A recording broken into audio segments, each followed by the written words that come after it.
Hope you guys are doing well. Welcome back. So in this video, I'm going to that how you can add your catalog in WhatsApp Business. So let's start. So first of all, what you have to do, you have to install the WhatsApp Business from the Play Store. I have already installed it. So let's click on this. And after clicking on this, we need to click on this three dot option. So as you can see, and now simply we have to click on the business tools. As you can see, as an option. After clicking on this, as you can see, has an option for the catalog. So let's click on this.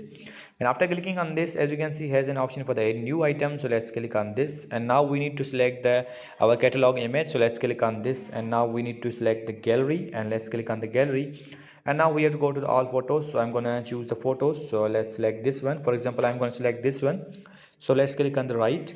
And now simply we have to write the name here. For example, I'm going to write the name here DSLR. So let's write the name. And now simply we have to write the price here. For example, I'm going to write the price here, the 1000. And now if you want to add the description, you can also do that. And here's an option for the more fields. If you want to add a link or the item code, it's up to you. Or if you want to hide the item, you can also do that. And now simply you need to click on the save, and after clicking on the save, it will be saved. So as you can see, our first item is ready to use. In this way you can use it. Now simply if you want to share it, you can also do that. So in this way you can add the catalog in your WhatsApp Business. So I hope you guys understand this video, that how you can add the catalog in WhatsApp Business. So see you guys in the next video.